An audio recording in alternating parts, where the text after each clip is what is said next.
for somebody, Mr. Speaker. It is not in our standing order. It is in the Kenya Gazette, Mr. Speaker. The Kenya Gazette states very clearly. He is, Mr. Speaker. He is. You cannot come here and say you're insinuating. Mr. Speaker, Mr. Speaker, Mr. Speaker, he doesn't allege, Mr. Speaker. And Mr. Speaker, it must be known, the committee of this house are only 9 members, Mr. Speaker. In this house, we only have 9 members.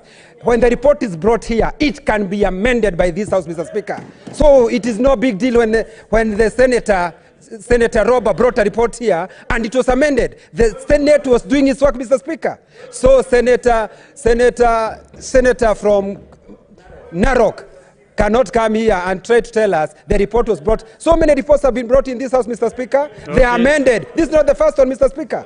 Your point is saying, Senator Ledama, kindly conclude your contribution.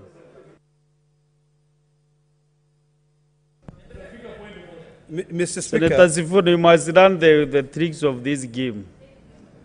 Point of order on what? But he is not on the floor. You must wait. Senator Ledama, proceed. Mr. Speaker, I'm loving this because, you know, debate is a terminology used in Parliament for or against. You know, and it is very interesting because this point of orders by the distinguished senator from Nandi are not really point of orders because facts are very stubborn. Point of information. I'll be more than happy to be informed. Senator Ledama, you want to be informed? Absolutely. Okay, proceed. Mr. Speaker, I wanted to inform my colleague here that in fact the conduct by Senator Cherargei offends Standing Order 121 1B, where a colleague knowingly raises a false point of order.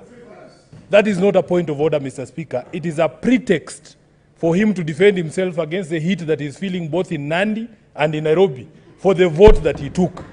Mr. Speaker, it is in fact a question of fact that there was a committee report by the Finance Committee that was brought before this House, asking this House to add counties' money from 385 to 407.